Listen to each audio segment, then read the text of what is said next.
Hi friends, good morning. आपणकर प्रिय मुखा आज पुणी आसी आमर पाखंडी मानकर पुणी एक गुमर खोलने भाई आम बुझीपारुनु। आम हिंदू धर्म लोक मैंने सोमवार मानुंट पियाज रसुण खाऊना केते पर्वपर्वाणी मानुंट उपास करी आमर केते लोकंकर गैस्ट्रिक भी हो जाउची। किंतु चाइना वाला ये सब किछि मानुना। गाई कुकुर छेली मेंढा जहाँ पारुंट खाऊँ ना सोमवार मानुंट ना पियाज रसुण मानुंट।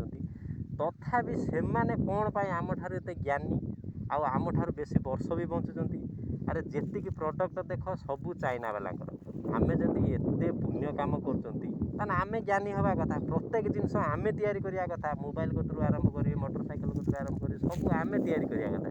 किंतु सबू प्रोडक्ट चाइना वाला ही तैयारी करछंती। ता माने या द्वारा किछि गोटे हेराफेरी होउची। आमको धर्म नारे उपास रखेकी आम खाइबा को अन्य कोईटा गोष्ठी कौन करछंती खाऊचंती। आमको उपास रखैले ए दान दक्षिणा दियो तुमर या पुण्य हम। सोमवार उपास कर, गुरुवार सेर कर, ए ठाकुर को दियो, अमुक लोक को दान दियो, तुमर उन्नति हम। किंतु यह गोटे बड़ षड्यंत्र। जो मैंने आमको भोकिला रखी से माने निज पेट पोषुचंती। या द्वारा कौनसी ज्ञान उदय हबार नहीं कि कौनसी उन्नति हबार नहीं। खाली लुटी हवा ही लुटी हवा।